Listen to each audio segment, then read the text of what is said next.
city based on industry, from market stalls to collieries, owners, directors and entrepreneurs. Oh, we've got all that and more. No matter how high you fly, no matter how far you go, the spotlight's on you and we call Wrexham home. Hello everyone, welcome back to the Wrexham Business Spotlight podcast.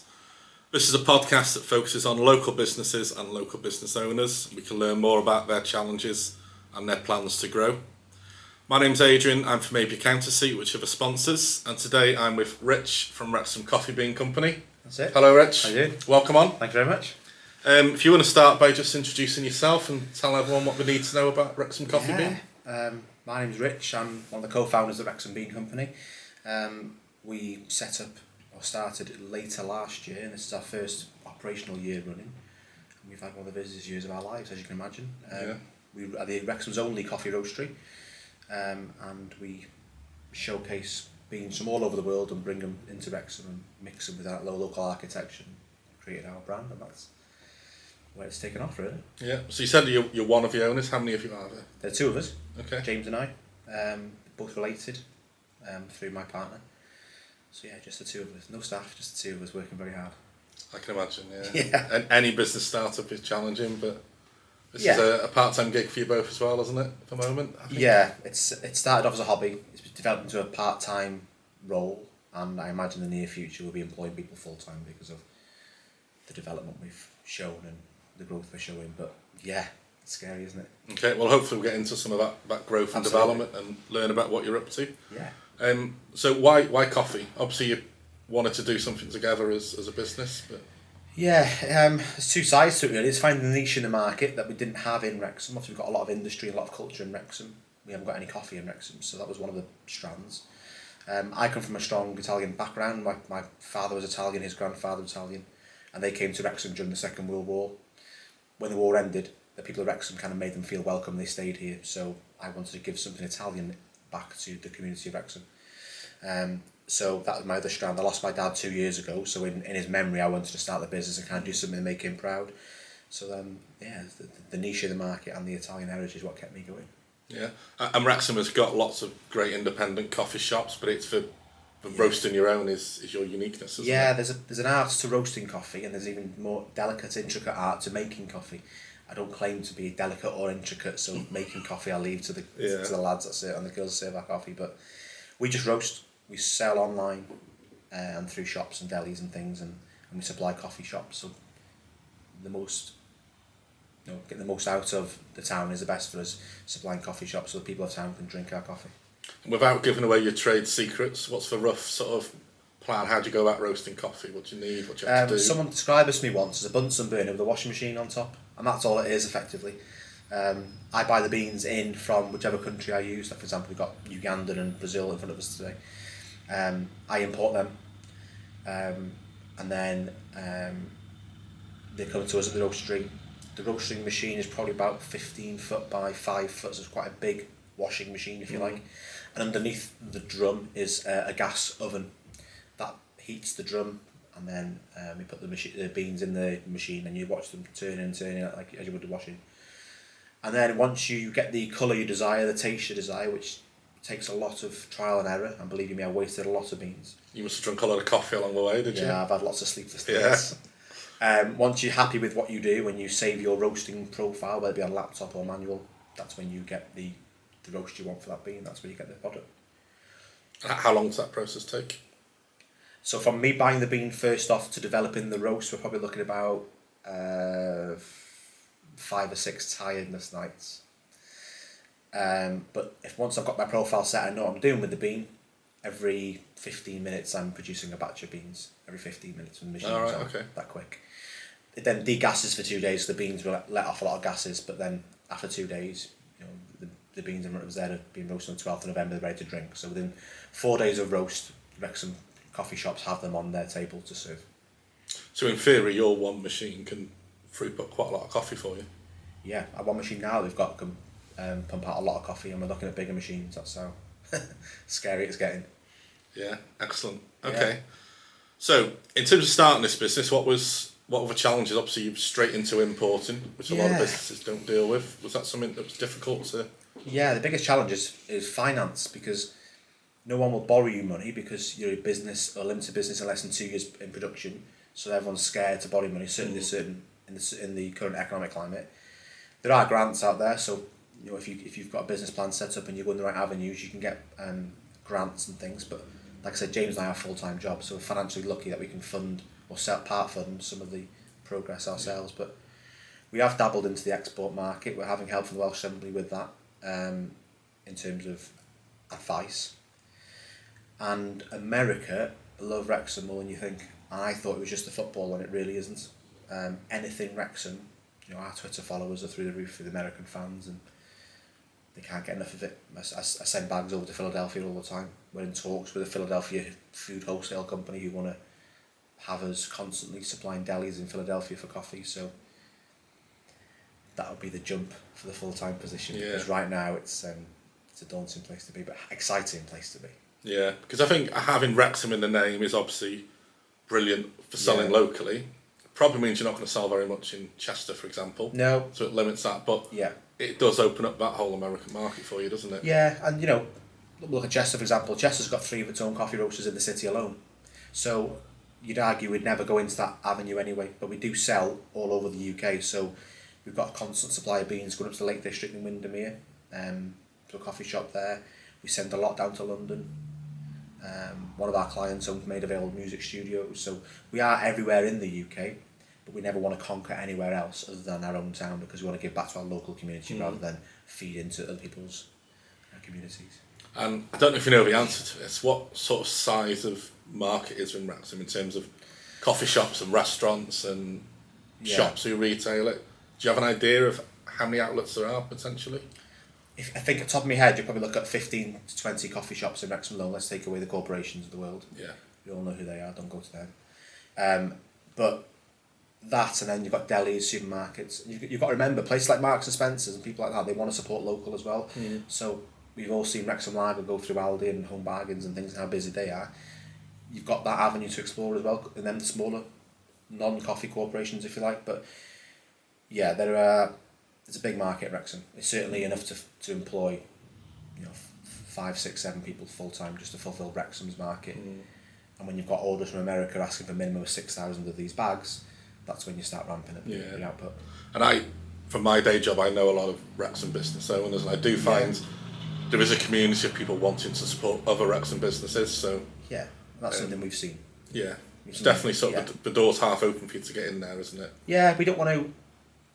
I could stand here and say, we're going to invest £10,000 into Facebook ads and get into loads of businesses. We're not about that. We want to go into businesses and we talk to people, talk to factories, talk to different food people, and say to them, listen, this is who we are.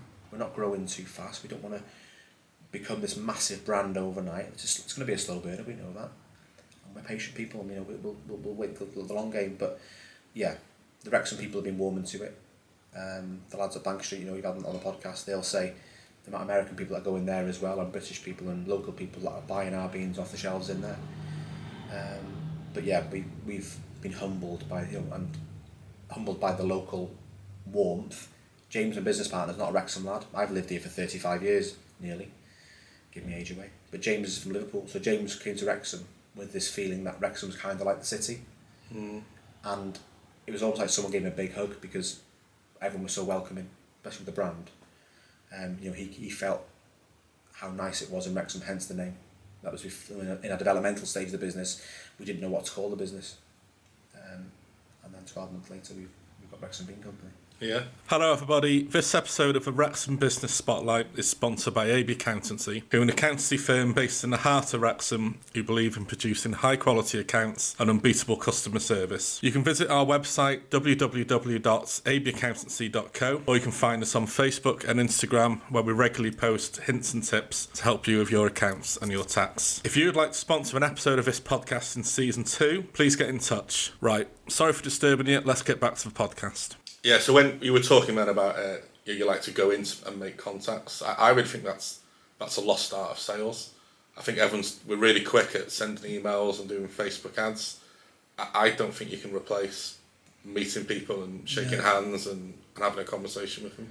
And take the business away from it, it's just nice to meet people. We're so fixed behind laptops and the phones and things that we forget how to talk to people sometimes. Yeah. Luckily, we get to go out and meet people. But I've got a client over in Glen Co, a community project called the Mustard Seed, the Head of Mustard, and they've turned a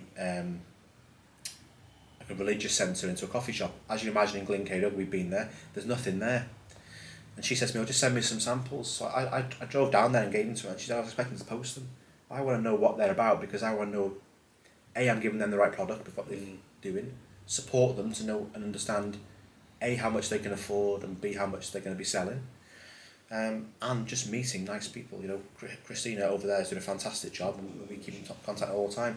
Face the name, I think, is, like you said, a great start to business. Yeah. It's a great avenue, because we've come into this tradition where we're buying everything online and we're buying things from shops and corporations we don't know about, when if you just open your eyes and just look around you, there's so much good things happening locally, Definitely, I agree, yeah. That's one of the reasons we're doing this podcast. Yeah. We want to highlight some of the stuff Absolutely. that we know about and that I see, definitely. What sort of challenges do you think you face as this business? There's lots of things to juggle in any business, as you can imagine. We have to juggle things like food hygiene ratings. That's a big thing, any food production, as you've seen. People lose a star and they lose business. We've maintained our 5 stars since we started, and we're trying to keep that all the time. And it's very hard when you're doing such a mucky job, because roasting coffee isn't you can do it in your front room, for example. Yeah. It makes a lot of mess and things. So we have that challenge. Financial challenges, we want to grow and grow and grow, but sadly the money isn't there to grow overnight. So we've planned our business out and we know where we're going over the next 2 or 3 years. But there are some challenges in that plan. The export challenges, for example. VAT, obviously being VAT registered and things like that is obviously your area of expertise. Yeah. It's a minefield for anyone starting a new business. Registering business names is a big thing. Remember that first night that we got a bit drunk and bought the company name on company's house and thought, what have I got myself in for here, But it's a lot of challenges. We'll have to employ staff at some point. We're looking for a unit at the moment in the Wrexham area to be close to the town centre, because we want to be in the heart of where things are happening. And that'll give you a visual presence as well. Is that something you think people will walk past and see your logos? And Absolutely. And not just that, we charge $2.99 delivery at the moment all over the UK. But people at Wrexham shouldn't have to pay for delivery. And if we've got a retail unit or a warehouse in Wrexham, and we're saying we're there Monday, Wednesday, Friday, for example, in the evenings, and people can come to us and get the coffee from us and try the coffee while they're there. We don't necessarily want to be a coffee shop, but we'll certainly give people the opportunity to try our beans. Because it's all well and good me giving you 3 nice fancy labels in front of you, but your palate might be tainted towards other beans. So eventually, long term, we're going to do coffee tasting evenings and things, or mornings, and make a bit of experience out of it. We've got some talks ongoing with local colleges and schools where eventually we'd like to have the kids come in and roast coffee with us as well at a unit. Okay. Just because we know how children develop and children's brains work, and if they can see a product from start to finish happening, then they become attached.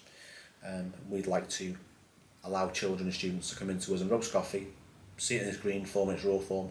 They operate the machinery, they produce something, take home with them a bag of coffee that they've produced. So that's something we're looking at in the future, which obviously has its challenges because I'm not a teacher. Yeah. So the exporting was one you mentioned there. Yeah.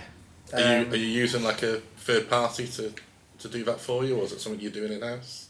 A bit of both, really. So we never planned to export. Export came to us. So 2 or 3 companies across America and Canada, one of which is a supermarket in Canada we export to at the moment, they sell British products. So as you imagine, the expats in Canada, their supermarket sells British products that the British people can't get over there. The McVitie's biscuits of the world and the Yorkshire It's a bit like teas of the the world. Polish shops we've got in Wrexham. Absolutely, yeah, it's no different. So they stock our coffee over in British Columbia.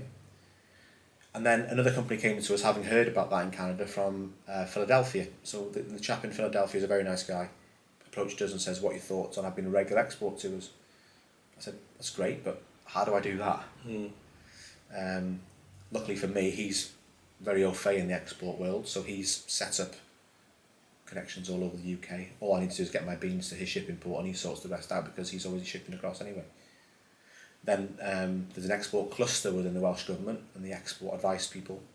You see it all over social media and stuff. They're pumping a lot of money into export at the moment to make Wales a bigger place, and we hope we'll contribute towards that because with the help of the Welsh Government, they're putting us in the right direction in terms of contracts, finances, export codes on beans, because when you grind the bean or sell a bean, there's different cones, everything. Yeah. Every single different variation of coffee has a different cone. It's an absolute minefield. So we're hoping soon that our beans will be on sale in America, and that's probably going to happen in the new year. But to fulfil 12,000 of these little bags, it's going to be a hard feat, hence why we need a bigger unit, a bigger machine. I was going to say, do you currently have the capacity for that? Or is that going to bring its own challenges? We have the physical capacity to do it.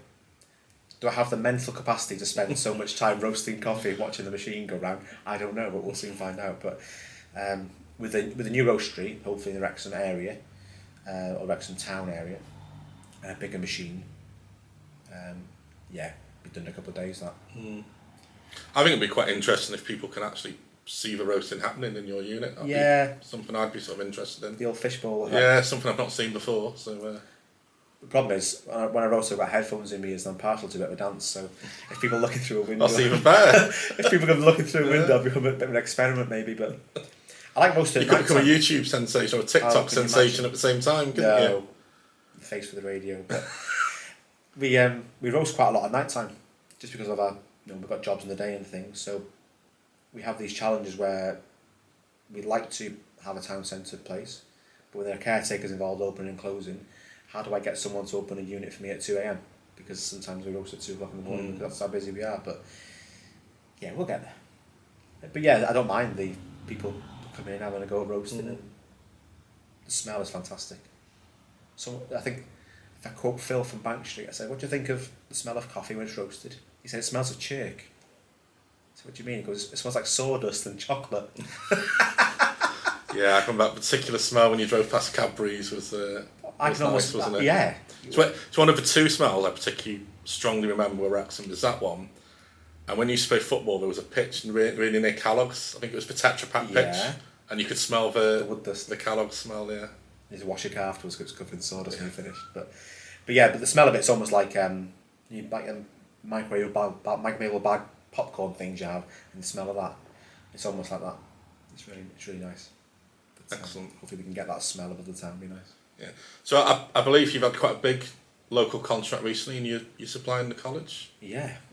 Colleague Cambria, or Yarl as they are now, they're one of our biggest contracts. The staff and the students are doing a really good job. They've increased sales by fourfold since September alone. I've got a meeting there after here just to try out their coffee and things and give their students some advice. And yeah, they've supported us. They came to us from the start and said, "Listen, September we want to come with you." And let's not forget, like Yarl and Cambria is not just Wrexham. We've got other venues. We've got Bersham Road, and they're building that monstrosity of a structure on the corner. Yeah. There, are you in the D side, and is it Norfolk as well? Yet. Not yet. We've got a bit of an uphill battle there. Okay. But it's a battle we've got mind facing. Yeah. But yeah, we've proven that by supplying local students, then it's playing its worth, because they're coming back and back for more and more. And how does stuff like that? Because we've got two here. I think you've got, is it 3 varieties of bean you've got on the go? Beans, we've got 4 4 standard beans, or 4 beans that we have on tap, if you like, and we have special beans come in and out throughout the So, for example, would the college choose one and supply that? Yeah, or can they offer them all? Or? They can have whatever they want, but they've chosen a Brazilian bean. The staff had sample bags like we've got in front of us here. They got the students in, they did some tasting sessions, and they've decided themselves how they like it. They then decide whether they want it a medium roast or a dark roast. They go for a medium roast. We've also got decaf as well, so they have decaf coffee offers. But they've chosen what they want to drink, the students and the staff that work there, We're very fluid in that sense. Certainly we've got big contracts. We'll tailor our beans and our roasts to suit people. So one thing I've picked up on in a couple of your sort of things you've said so far is that quite a lot of people are approaching you. Yeah, we don't for different things. We don't market, and it sounds awful. You'll hear, any startup business, and people watching this will think about starting their own business. You can pump £100 into Facebook ads or Instagram ads and that kind of stuff, but you may not get any sales from it, and that's the reality of sales, and unless the right person at the right time is looking at that ad, then you're not going to get anything from it. Last week we went to the Wrexham Community and Business Awards over at Networld, and we supplied the coffee to Bank Street, who served the coffee to people on the night. We've had 4 or 5 inquiries from big businesses just from that night alone. Yeah. We wouldn't have got that from ads, because they wouldn't have been looking at ads, because they don't look at ads for that produce. So yeah, face to face, I would recommend. I'm not saying knocking on doors, because no one likes a cold call. But you're just making sure you're out there and people know of you. I walk around town with a Wrexham Bean t-shirt, and people will stop and ask me, goes, "Oh, I've heard about Wrexham Bean. What's that?" Or people who know me from living here for so long know about the business, and that's how it started really. The first couple of months of trade are like friends and family pity buying things off you, and the coffee might be really rubbish, but they keep coming back for more because you're friends and family. But yeah, I think it's important that you don't spend too much money at marketing, and just have some belief in yourself to go out there and promote what you do. You could literally write blank checks on marketing, couldn't you? But it's got to be really focused in the right areas. Yeah, for example, the coffee market statistically is very masculine in between 25 and 40. Can I call that middle age? I don't know. Maybe that put me in middle age. Well, that puts me over that. So no. But we've proven through the college, for example, there's nobody in the college daytime wise above 19 years of age. Well, they're still selling 150 coffees a day at the college. So the demographic doesn't fit always. I think people are just genuinely proud about having a local produce. As long as you're proud about what you're promoting, I think it'll come across really well. And we've all seen that with Wrexham Lager, haven't we? And what they've done, and you talked about some of the big, massive retailers they're selling in. So there definitely is an avenue, isn't there, for local companies to become national companies? Absolutely. And someone said to me, "Oh, does the word Wrexham, like we said before, we wouldn't sell it in Chester, for example. Does the word Wrexham limit you?" I don't think it does. I think it showcases what we've got as a town, and Wrexham Lager is a prime example of that, albeit they've got the history behind them. Wrexham Lager all over the world, we know that, because they've created a good brand, they've got great product in their beer, and people believe in it. And they believe in what they're doing themselves, hence why they've invested so much in their infrastructure. But there's nothing stopping anybody locally starting their own business, because don't be scared is what I would say. I think the reality is, except for perhaps someone like Jeff Bezos, you're never going to sell to everybody. There's so few businesses that appeal to everyone, but Wrexham allows you to know who you're selling to. Yeah. It allows you to not waste your time knocking on Chester doors, but you've got a bigger appeal in Wrexham straight away, and you can tap into the American market. Well, what's the population of Wrexham now? It's like 200,000. So we're now a city. Tourism, I think, would increase that by 25% during the summer holidays and during football days. You only need to have 1% of them people drinking coffee, and you've got a full-time wage at that 1%. Well, we know more than 1% of people drink coffee. So there's definitely a niche here, and there's definitely an avenue here for us and a market for us. But yeah, we'll leave Chester's Chester. They've got enough coffee roasters. Yeah, they've got 3 of their own, you said. Yeah. How much of what's happened to you do you think you could sort of directly attribute to the football team's success and what's happened there? How much do you think would have just happened anyway? Like I said before, I've lived here for like over 30 years, and I've been a season ticket at Wrexham, and I've been there when there's been 600 people there on a Tuesday night, and I've been, I almost swore then, soaking wet, watching the games, and there's absolutely no doubt that you walk through the high street now in comparison to say 10 or 5 years ago, there's certainly a different hype. People are happy. I think the town feels happier. We've obviously been through quite depressive times economically as well. And I know people will listen out and say, "Oh, Eagles Meadow ruined the town and the town centre looks drab," and things like that. But let's look positive. There are businesses going into Eagles Meadow. There are businesses starting up and moving back into the high street. There's footfall in the high street. There are businesses still surviving there. So I think we're very quick as a town to shoot ourselves down and say, we're this, that and the other, and we've got some really dreadful times. We generally are on the up. I think there having been a downturn in the town centre meant a lot of the big national chains left. But what that's done is you now see more independent startups. Absolutely, and let's not forget... which offers something really different. Let's not forget we're a market town, because the Beast Market, the old Asda, we had the Butcher's Market, which is going under some renovation at the moment. The Butter Market opposite, obviously. Just because we haven't got market stalls doesn't necessarily mean we can't sell market produce. And because markets might have evolved a bit with the times. I'm now back in shops selling local produce. We're still a market town, aren't we? We're still marketing our local produce.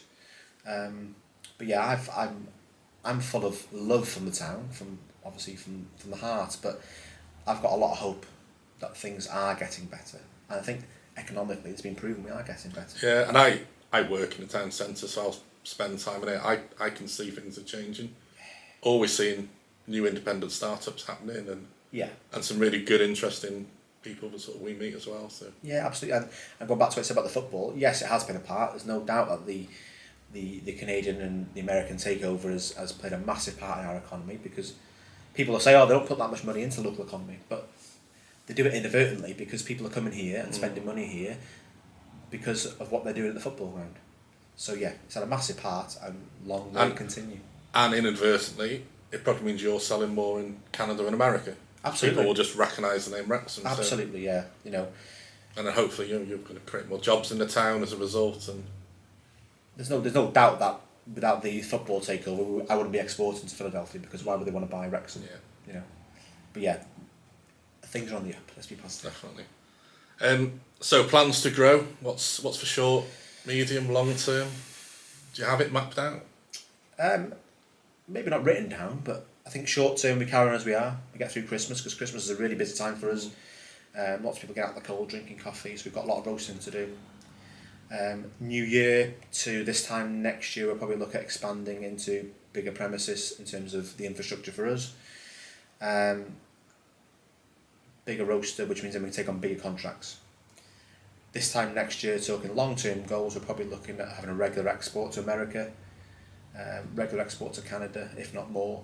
We won't talk about one state. America's 50-odd countries effectively in one, isn't it? So, yeah. But long term, let's fly the flag and keep it going. Excellent. Well, best of luck with that. Thank you. And then one thing I think's sort of come through this as well is how you managed to take an everyday product, brand it as Wrexham, and do really well. Yeah. If people are starting a business, we've got Wrexham Lager, we've got the Wrexham Coffee. Do you think that is a transferable business model? Someone could start, I don't know, the Wrexham Ice Cream Company, for example, and follow the same pattern? Well, we've proven that people are buying local, and a familiar name, it helps. It doesn't necessarily have to be the Wrexham something. As long as it's produced in Wrexham, I think people will support it. You've only got to look at the gin company, the Welsh Scottish Gin Company. She's Wrexham based, but the word Welsh will focus her and project her into Wales everywhere, won't it? But yeah, anyone looking at starting a business, think of something that's not been done and go for it. I don't want people to go out there and start starting the Wrexham such and such company, the Wrexham Wallpaper Company. Just maybe keep the Wrexham name out of it. I don't think you can patent the Wrexham name. No, you? not yet. No. So on that line then, if someone was starting a business, they came to you and they said, "Can I have some advice?" What's the one thing you would tell them that you think's most important for people to know? I think the biggest challenge for us was knowing your target audience. Because it's all well and good creating a good product. We know our coffee's good,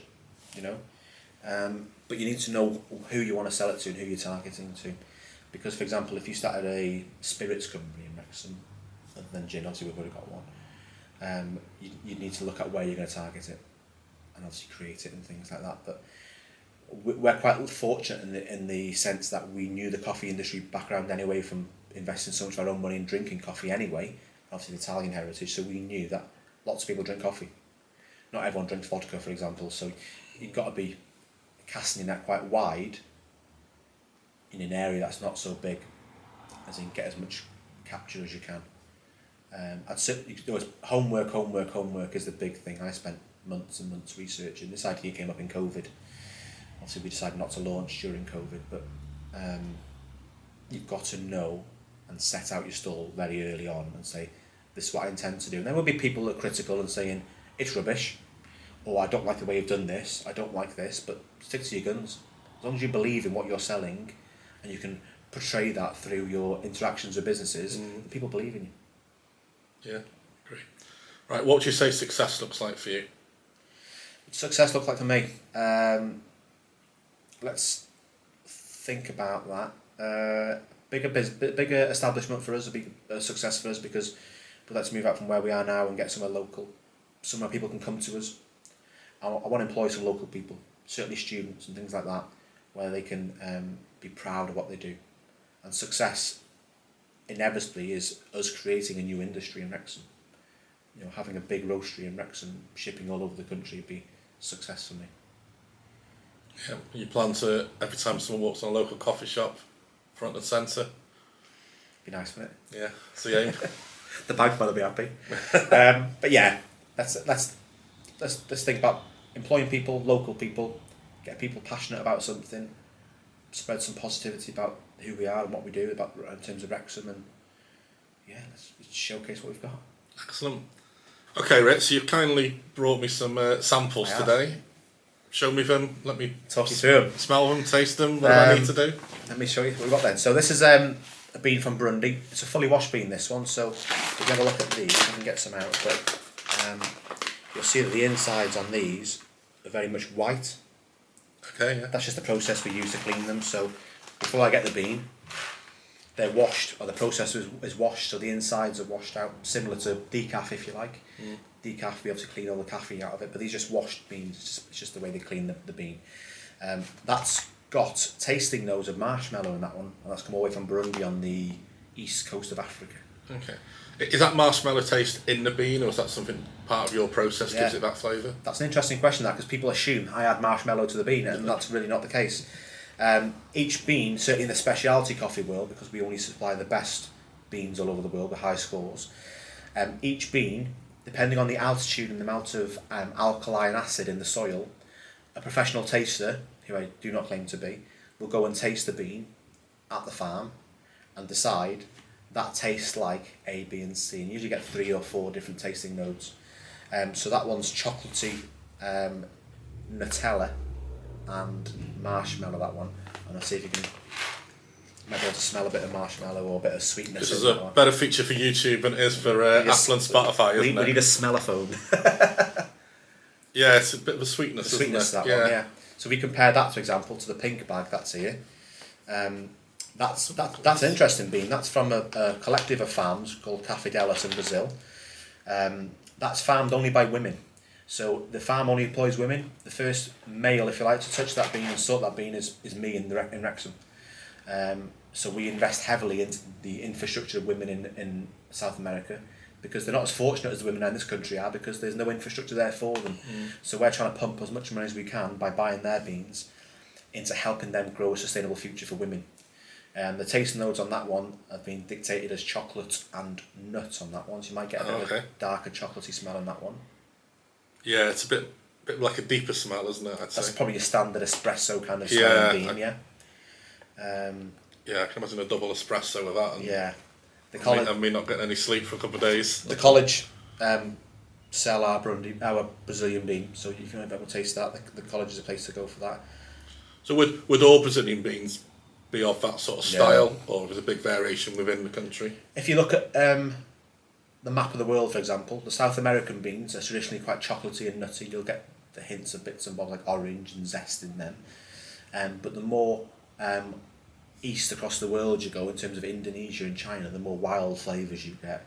You know, you can get grapefruit, pomegranate, that kind of stuff. And all it is the acidity in the soil, because it changes throughout the world, and the height it's grown in, the altitude. But typically, South American beans are very chocolatey, dark and nutty, yeah. What's that last one there? That's an African moon bean, that one. Yeah, so this is the packet people will see with the aqueduct on the front cover? Yeah. That was our original packaging, that, and we've kind of kept it just because it's the OG, but that's from Uganda, that bean, so that comes in from Uganda. That's got tasting notes of cherry in that one, as well as nuts. You might get a bit of cherry smell on that one. Yeah, there's definitely that's a natural bean. You can taste that down at Brew Corner at Jade's Place on Victoria Road. Oh, okay. Well, I do stop at Jade's Place occasionally. They're friends of ours. So Jade's doing us proud there. But yeah, we have these 3 beans on stock, if you like, on tap constantly throughout the year. And then we have the specialty beans that come in as well in terms of wild flavours. We have cinnamon ones this time of year for Christmas and things like that. I was about to ask you, you're doing a Christmas twist? Yeah, we're that busy really. It's having the time to sit down and get new beans in. But we have got 2 new beans in, but from Mexico. But yeah, La Mazateca is called one of them, and Sierra Madre is another. and they're in our pink bags. So when you Russell Mountain, Wrexham, Hollywood sign bags. And then in the new year, we're going to launch a new label, but I won't tell you what it's going to be just yet. You need to think of what local architecture is going to be. I mean, this podcast is coming out in January, so we... Oh, there we are then, yeah. We think about that. Yeah, so on the back of the Wrexham documentary in terms of how much they respected and showcased the mine disaster in Crestwood, we've just asked someone to draw the miner's wheel and some of the buildings from Crestwood, just again to plug our bit towards tourism and get the local name going. But you and I both know we could be sat here in 12 months' time with 20 bags of different pieces of architecture. Yeah. Let's see, the swimming baths might make it at one point. Police station, that's gone now, isn't it? Unfortunately. Yeah, that was an eyesore. We'll leave that out.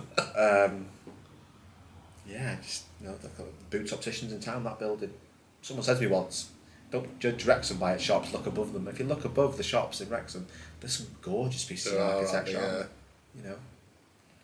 Remember, everyone moaned when they put the miners' arches up.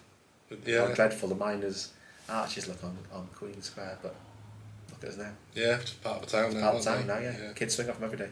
Yeah. Okay, great. Well, I've definitely tried some of these. I'm not sure I've tried the pink one, so that'll be my next stop. You get a coffee machine here and I'll send you a sample. Deal. You saw that live on here. And like we always finish, so we've had this spotlight on you for this episode. It's time for you to put that spotlight onto someone else now. Oh, no, share the Wrexham Business Spotlight love.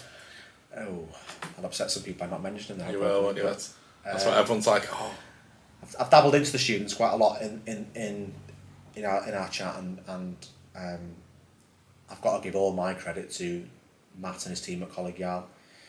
The restaurant's here on Chester Street, only 100 yards from here, isn't it?